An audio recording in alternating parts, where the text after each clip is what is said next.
Inilah kisah pemuda yang bukan ahli ibadah, tapi derajatnya setingkat dengan wali Allah.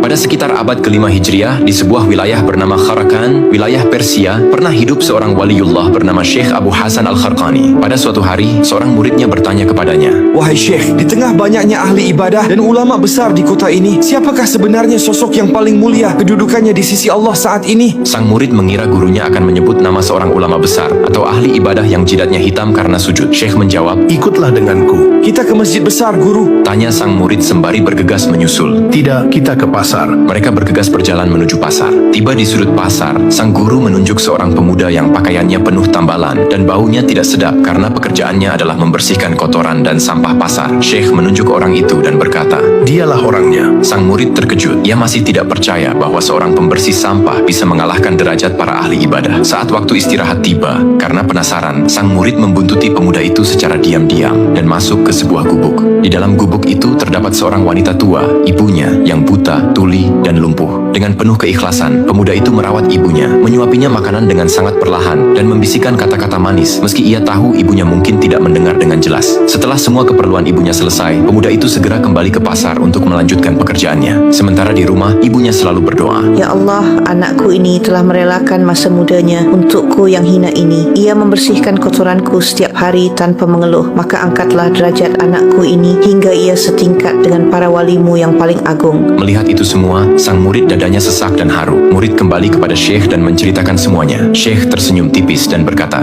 "Engkau melihatnya sekarang. Banyak orang mencari Tuhan di dalam masjid dengan dahi yang sujud. Tetapi pemuda itu menemukan Tuhan di telapak kaki ibunya. Ia bukan menjadi mulia karena ilmu atau jikirnya yang panjang, melainkan karena doa ibunya yang menembus langit."